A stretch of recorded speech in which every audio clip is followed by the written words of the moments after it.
तो हम बाइबल में दिए गए आत्मिक प्राणियों के विषय में सीख रहे हैं और अभी भी मेरे पास बुरे आत्मिक प्राणियों से संबंधित बहुत सारे प्रश्न हैं। ठीक है, तो चलो बात करते हैं बाइबल की कहानी में वर्णित शैतान और दुष्ट आत्माओं की। हम आरंभ से शुरू करते हैं। उत्पत्ति 1 में परमेश्वर अंधकार और अव्यवस्था में से एक सुंदर और व्यवस्थित वास्तविकता की रचना करते हैं ताकि जीवन फल फूल सके, और वह मनुष्यों को अपने प्रतिनिधियों के रूप में नियुक्त करते हैं ताकि वे सृष्टि पर प्रभुता करें। और वह 7 बार कहते हैं अच्छा है। हाँ, मैं उस प्रकार की अच्छाई का अनुभव सुंदरता और सच्चाई, प्रेम और उदारता जैसी बातों में करती हूँ। परंतु उत्पत्ति 3 में हमारी मुलाकात एक ऐसे प्राणी से होती है जो अपने सृष्टिकर्ता के विरुद्ध विद्रोह की स्थिति में है। हमें ये नहीं बताया गया है कि उसने क्यों या कैसे विद्रोह किया, लेकिन उसका उद्देश्य दूसरे प्राणियों के लिए रचे परमेश्वर के भले संसार को नष्ट कर देने का था। ये प्राणी तो समस्या है। हाँ, ये प्राणी बाइबल में दुष्टता का पहला चित्रण है। परमेश्वर ने जो कुछ भलाई के उद्देश्य से बनाया था वो उसे बिगाड़कर और सृष्टि को नष्ट करके और उसे फिर से अंधकार और अव्यवस्था की ओर घसीट कर ले जाता है। तो मनुष्य इस आत्मिक विद्रोह में शामिल हो जाता है जो उन्हें फिर से अव्यवस्था और मृत्यु की ओर ले जाता है। और इसके बाद से मानव विद्रोह एक आत्मिक विद्रोह के साथ जुड़ जाता है, और बाइबल की कहानी दर्शाती है कि कैसे ये बार बार होता है। अच्छा, एक मिनट, क्या ये सब कुछ एक रेंगने वाले सांप के कारण हो रहा है? कहानी में हमें संकेत मिलते हैं कि ये प्राणी सांप से बढ़कर है। याद रखे, अदन एक ऊंचा स्थान है जहाँ पर पृथ्वी और उसके प्राणी तथा स्वर्ग और उसके प्राणी दोनों एक दूसरे के ऊपर छाया करते हैं। तो ये सांप एक आत्मिक प्राणी हो सकता है। उत्पत्ति 3 तो इसी की ओर संकेत करता है, और बाद के बाइबल के लेखक इस चित्र को पूरा करते हैं। जैसे तब जब यशायाह भविष्यवक्ता को परमेश्वर के स्वर्गीय सिंहासन का दर्शन मिलता है, परमेश्वर आत्मिक प्राणियों से घिरा हुआ है और वे उसकी स्तुति कर रहे हैं। यहाँ ये परमेश्वर के चारों ओर उपस्थित करूब है। पर जब यशायाह इन प्राणियों को देखता है तो वह इन्हें साराप कहता है, जिसका अनुवाद इब्रानी भाषा में सर्प है। ओह,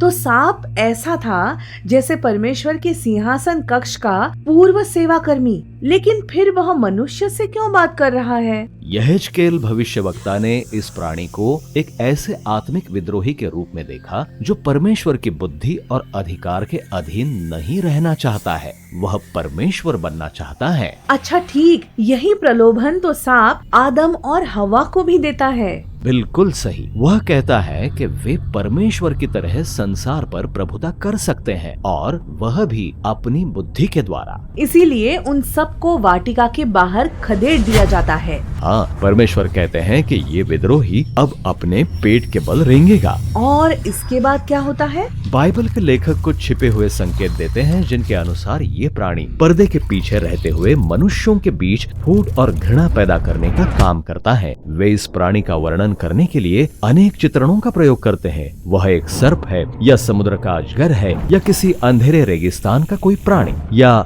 मृत्यु और अधोलोक का अधिकारी। उसे अनेक उपाधियां दी गई हैं, जैसे कि परीक्षा में डालने वाला, दुष्ट जन, इब्लिस, जिसका इब्रानी भाषा में अर्थ है दोष लगाने वाला। पर उसका नाम तो शैतान है ना? असल में नहीं, शैतान नाम नहीं है। हाँ, ये एक और उपाधि है, इसीलिए इब्रानी भाषा में इसके आगे वह शब्द लगता है।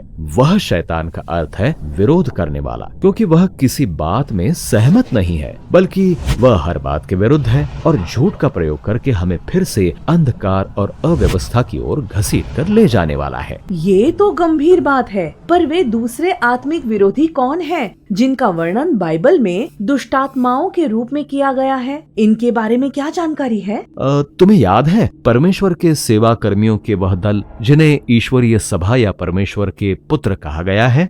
इब्रानी धर्म ग्रंथों में बताया गया है कि उनमें से भी कुछ ने विद्रोह किया था। ये कब हुआ? असल में कई बार सांप के बाद उत्पत्ति 6 में परमेश्वर के पुत्रों का विद्रोह आता है। हमें बताया गया है कि उन्होंने स्त्रियों के साथ सहवास किया और जिन्होंने फिर हिंसक शूरवीर दानवों को जन्म दिया। अच्छा, नपीली लोग, शायद पूरी बाइबल में ये सबसे अजीब प्राणी है। हाँ, तुम्हारे दृष्टिकोण से अजीब है, लेकिन प्राचीन पाठक बहुत अच्छे से जानते थे कि क्या चल रहा है। इसराइल के आसपास के प्राचीन राज्य इस बात का दावा करते थे कि उनकी स्थापना और सुरक्षा दानव शूरवीर राजाओं द्वारा की जाती थी, जो आंशिक रूप से मनुष्य और देवता दोनों ही थे और ईश्वरीय बुद्धि से परिपूर्ण थे। अच्छा, अब समझ में आया। तो बाइबल के लेखक कह रहे हैं, सुनो, उन शूरवीर राजाओं का सम्मान नहीं होना चाहिए।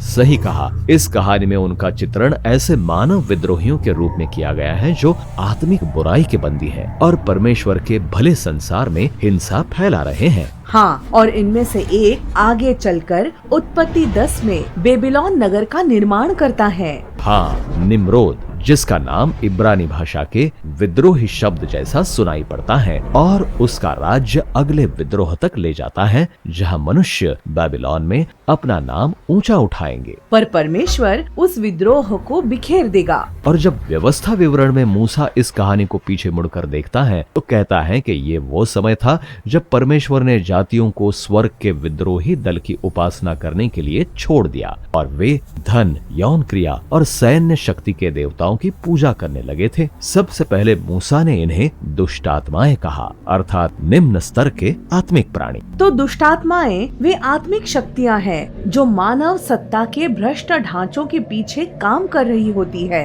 हाँ, परंतु बाइबल में ये एक व्यक्तिगत स्तर पर भी काम करती हैं और मनुष्यों के लालच और स्वार्थ को जागृत करके उनका शोषण करती हैं और साथ ही उसके नश्वर शरीर की दुर्बलताओं का भी। बाइबल में आत्मिक बुराई हर उस चीज में काम करती हैं जो परमेश्वर की भली सृष्टि को अव्यवस्था, अंधकार और मृत्यु की ओर खींचकर ले जाती है। इसीलिए जब यीशु वहाँ आए तो उन्होंने कहा कि उसका प्रमुख शत्रु मनुष्य नहीं है। बिल्कुल ठीक। यीशु और उसके प्रथम चेले परमेश्वर के भले संसार के सारे दुखों और कष्टों को मृत्यु और आत्मिक बुराई के दास्यत्व के चिन्ह के रूप में मानते थे। पर वे ऐसा नहीं सोचते थे कि कहानी का अंत यही है। हाँ, यीशु जानता था कि इस सांसारिक बर्बादी से बाहर निकलने का एकमात्र रास्ता है बुराई और मृत्यु पर जय प्राप्त करना, और इसके लिए वह हर कीमत चुकाने को तैयार था।